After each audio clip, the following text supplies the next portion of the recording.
but it was also the birthday of Thomas J. Wright, affectionately known as TJ.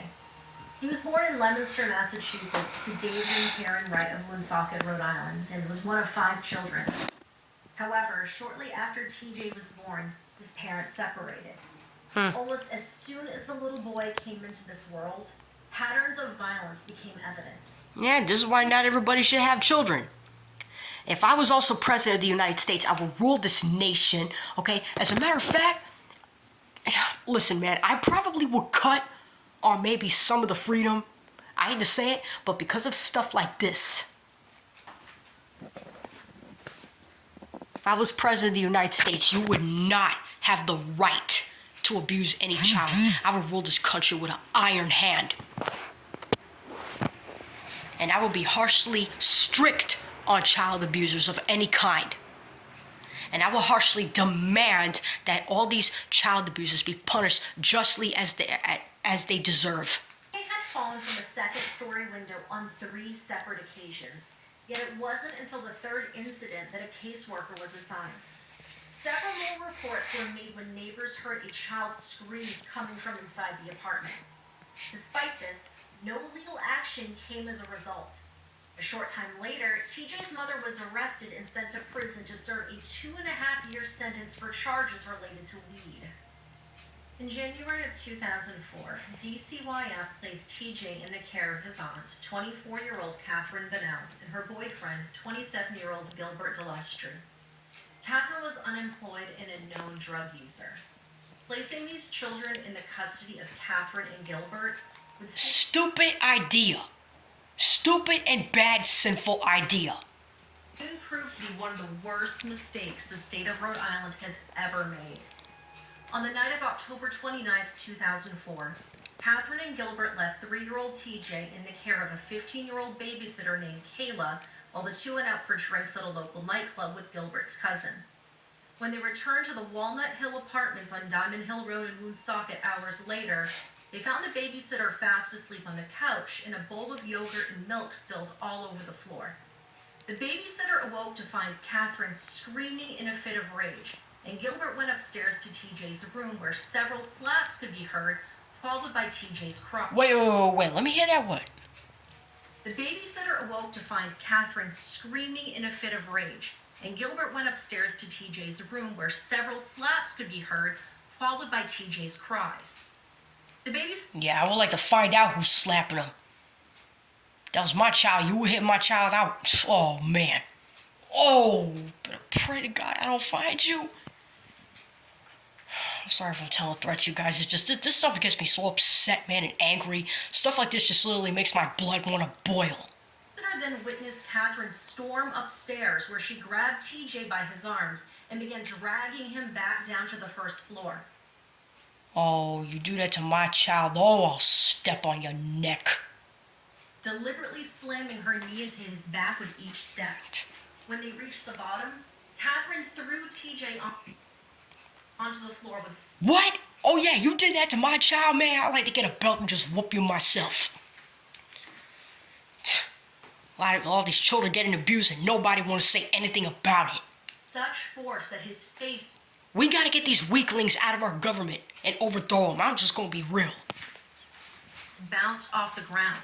As he lay sobbing, struggling to understand why he was being hurt, Catherine continued. Those poor babies, man. She repeatedly punched him in the chest, stomach, and back with a closed fist. While ignoring his cries, Catherine began to shout, "Why did you mess up my floor? What is the matter with you? Why did you do this in the living room?" But the I would have been like, man, you she devil, if you don't get out of here. torture didn't stop there. Catherine, ignoring TJ's injuries, decided to humiliate him further. She poured milk over his head and continued screaming at him, blaming him for the mess, shouting, "You want to waste my milk? You want to waste my fucking milk?" At this point, Catherine turned to the babysitter and suggested that... I'm so glad I don't have children, man, because I'll be waiting for somebody to hit my child. I probably won't have any mercy. She leave. Once she did, Gilbert joined in on the attack by lifting TJ... Oh yeah, how nice. Another demon coming in the room and hurting the child. Yeah, how wonderful, right? Christians of America, you think this stuff is okay? Huh? If you think it is, you probably got the devil in you and you really don't got the Spirit of God. You're sick. I don't care how many times you go to church. I wouldn't even surprised if these people call themselves Christians, but I wouldn't even care. Because just because someone professes to be Christian doesn't mean they really are. Because anybody could talk about they're a Christian and they go home and act like devils. Into the air and throwing him across the room. TJ's body tried Really? to Okay. landing on the floor with his legs twisted beneath him. I can't even picture that in my head because I... Oh man, I want to be president of this country, man. I will make this a surveillance society.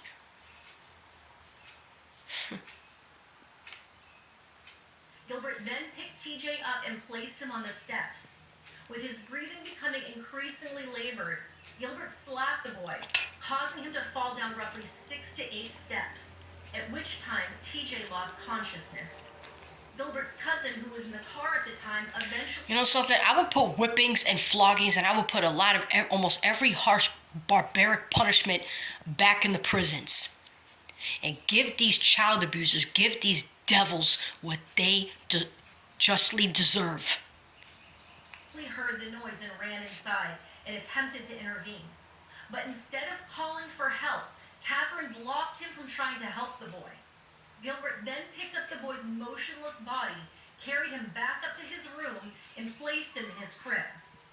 Several minutes later, Gilbert suggested Catherine go check on him, but TJ was barely breathing. In a panic, she dumped cold water on him in an attempt to wake him up, but TJ still wasn't moving and his face had turned blue. That's when Catherine finally decided to call 911, where she told the dispatcher that TJ was sick and that they needed an ambulance.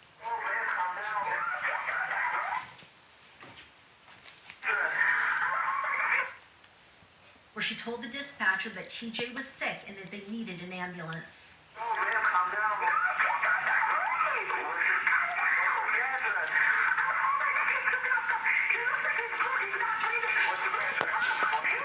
Who's the guy TJ? The one that beat the child? And you joined in with him?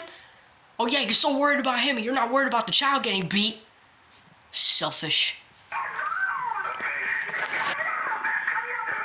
When paramedics arrived at 3:30 a.m., they found TJ in his crib with black eyes, blood and... Oh wait, my bad. I got a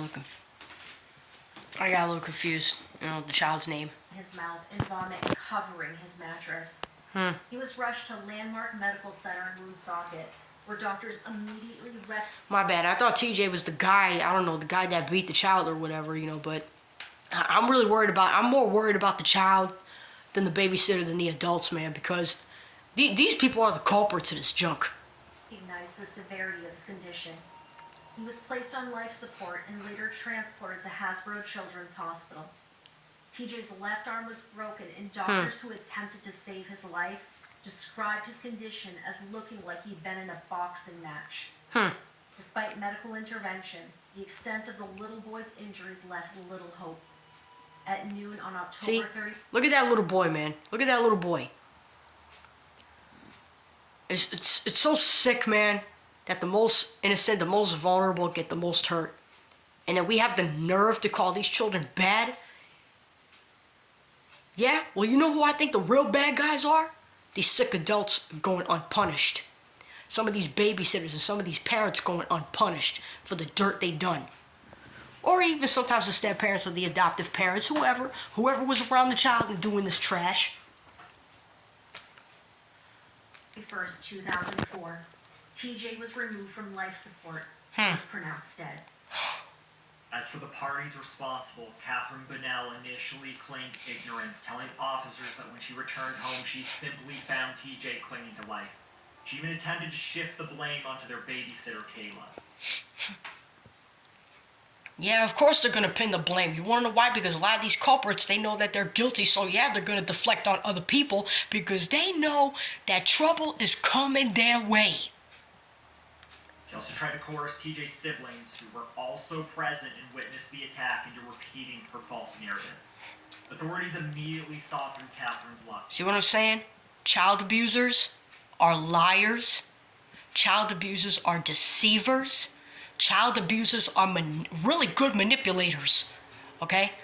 And child abusers are sick people. They are devils. Who knows? They're either demon possessed or they're probably Nephilim demons, okay, in human form. Never know. And all these people talk about, oh, you know, well, I treat the child like this because they're bad, and, you know, because they're bad, and they just like, yeah. That's what they all say.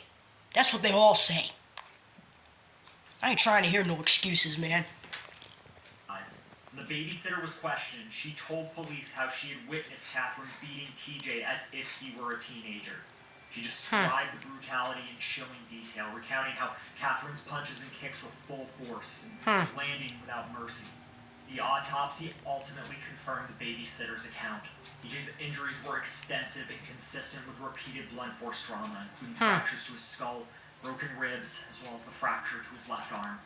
Just 3 years old, 32 pounds, TJ had been beaten to death. Following the fatal attack, Catherine and Gilbert were arrested and charged with second-degree murder. Don't you let them out of jail. I would have those psychopaths get beat every day, man. I would have them get whipped and flogged every day in jail. Conspiracy to commit murder. TJ's funeral was held on Friday, November 5th, 2004, at Brandon Funeral Home in Fitchburg, Massachusetts. The service was followed by a burial at Forest Hill Cemetery. Family and community members gathered to mourn the heartbreaking loss of such a young life.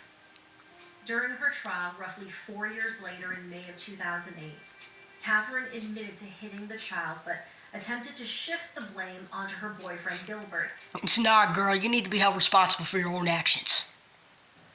And another thing, man, child abusers, man, they just always deflect on other people. And see, guys, I'm going to tell you something. When it comes to child abusers, I don't want to hear none of their excuses. I'm not trying to hear their manipulation and their deflection. I'm not trying to hear it, man, because somewhere along the line I can hear it and I can see right through these sick people. Claiming that he alone delivered TJ's fatal injuries. However, forensic evidence proved that Catherine had initiated the violence and Gilbert had continued it. Autopsy findings ultimately revealed that TJ had suffered a massive subdural hematoma, the result of severe blunt force trauma causing significant swelling in his brain.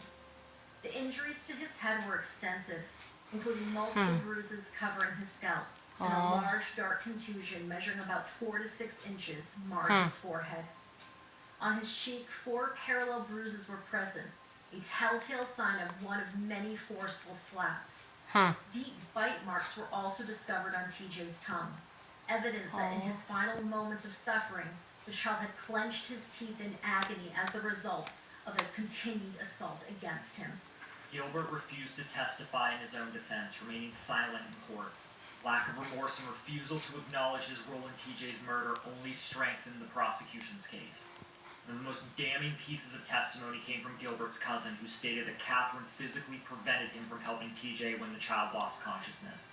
The prosecution argued that this demonstrated clear intent to let the child die. Karen Wright, TJ's biologist. So unbelievably pathetic, you devils. Biological mother and Catherine's sister addressed the court during victim impact statements where she supported Catherine, insisting she was innocent and that Gilbert was the sole culprit in the crime. Now all you was guilty. Stop putting the blame on one person. All you joined in on the party. Stop fronting and lying. Liars. At one point during the trial, Karen screamed from outside the courtroom, stating the following: "I want my baby back. I want my baby back. He killed him. He did that." Yeah, a lot of you child abusers and you people that tolerated it and didn't do nothing to stop it, okay, you are just as guilty as the literal culprit right there, because you didn't do anything to stop it, because you're gutless, you're cowards, okay? And every time whenever exposure comes, okay, a lot of you devils, okay, you child abusing sickos, okay, every time exposure comes, you want to put on this front like you're innocent when in reality you're not. You're not innocent. You're not. Guys, I'm going to tell you something. If I was president of the United States and if it was up to me, I would make it capital, ultimate capital punishment. Guys, I'm gonna tell you something. I would go for harsh punishments against child abuse. And I'm probably gonna name them in the conclusions, maybe in the second or third part of this video or something. I'm gonna see what I could do with the videos. Hold up. I'm gonna finish this up. He did that. In the end, the jury found Catherine Bonnell guilty of second-degree murder and conspiracy to commit murder. Catherine appealed her conviction but was denied. Months later, that October, she was sentenced to life in prison for murder and an Good. Don't you dare let her out. additional 10 years for conspiracy. At Gilbert's trial, he was convicted on the same charges and also received a life sentence. Good. In November of 2024, 20 years after her conviction, Catherine was up for parole. But just like her appeal No, I'd probably leave her in there too. for a retrial, she was denied. Unless someone conditioned if they really change and they really want to stop it, and if we see improvement. She will be eligible for parole again in 2026. Like in nearly all That's next year. of the cases we covered, there were several missteps by the powers that be. Officials later admitted that they were unaware that Gilbert had previously been caught with a massive quantity of drugs during a traffic stop. In the wake of TJ's death, a state panel concluded that DCYF never should have placed the children in Catherine's custody. That was also their fault too. The agency's negligence ultimately became a key allegation in a 2018 civil lawsuit exposing widespread failures in Rhode Island's foster care system, underscoring how TJ's death could, should have been prevented. State reforms included enhanced training for caseworkers, stricter vetting procedures for foster placements, including mandatory criminal background checks and home visits. Wow, I agree. I really like that third one. I like that. I think that it should also be mandatory and enforced in laws in all 50 states in America. Everywhere. The settlement also provided financial Oh, wait. to Rhode Island's foster care system, underscoring how TJ's death could, should have been prevented. State reforms included enhanced training for caseworkers, stricter vetting procedures for foster placements, including mandatory criminal background checks and home I like visits. that. The settlement also provided financial compensation to TJ's surviving family members. After examining these two cases, one thing is certain, and that's the fact that Cameron Schlitter and Thomas J. Reich should still be here today. Their lives were stolen by cruelty and their cries for help ignored. We owe it to them to demand change. Yeah. To ensure that no child suffers as they did. No child should suffer. Ever. None.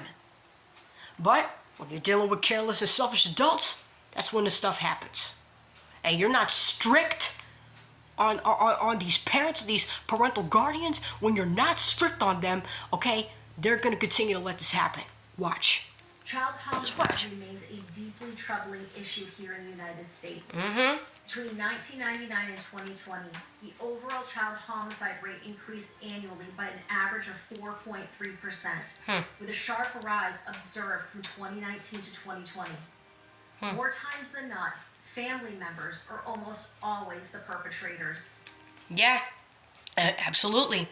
And when you let things like this go unpunished, see, it's kind of funny how people always want to talk about, oh, you got to be careful with the world out there. Yeah, well, guess what? I bet you there's more demons in the church, and I bet you there's more demons in the home. Want to know why the streets are the way they are? Because a lot of homes have demons in them. A lot of homes are demonic with a fake Christian title. Not saying that there's only very few Christians that are really trying to live up to the standards that God expects and really trying to be loving towards children and towards everybody as God really demands.